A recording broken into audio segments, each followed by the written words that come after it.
بسم اللہ الرحمن الرحیم۔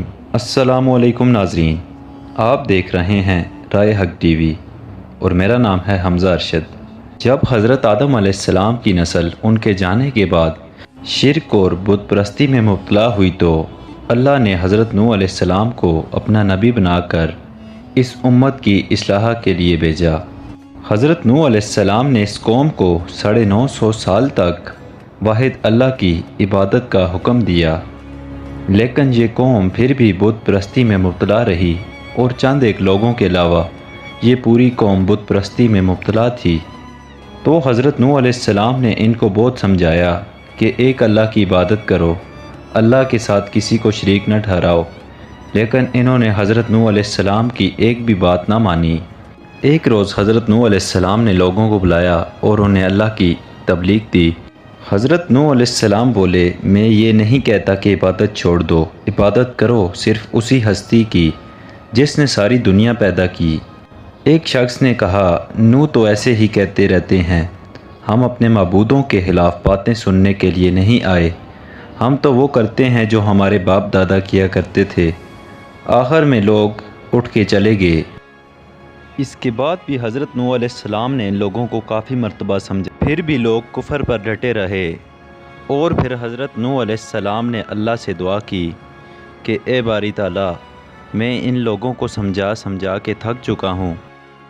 پھر اللہ تعالیٰ نے وحی نازل کی اور حضرت نوح علیہ السلام کو ایک کشتی بنانے کا حکم دیا اور کہا کہ اس کشتی میں اہل ایمان والوں کو سوار کر لو اور جانوروں کا ایک ایک جوڑا بھی سوار کر لو۔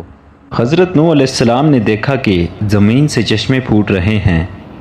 حضرت نوح علیہ السلام نے کہا کہ یہ عذاب کی علامت ہے۔ کافر کہنے لگے کہ طوفان تو آتے ہی رہتے ہیں، بارشیں ہوتی رہتی ہیں، یہ تو کوئی نئی بات نہیں، کچھ دیر بعد موسم بدل جائے گا۔ دیکھتے ہی دیکھتے ہوا کا تیز جھونکا آیا جس سے ہر چیز ہل گئی، پھر پانی برسنا شروع ہوا۔ بارش میں اتنی شدت تھی کہ جیسے کہ آسمان نے اپنے تمام دروازے کھول دیے ہوں۔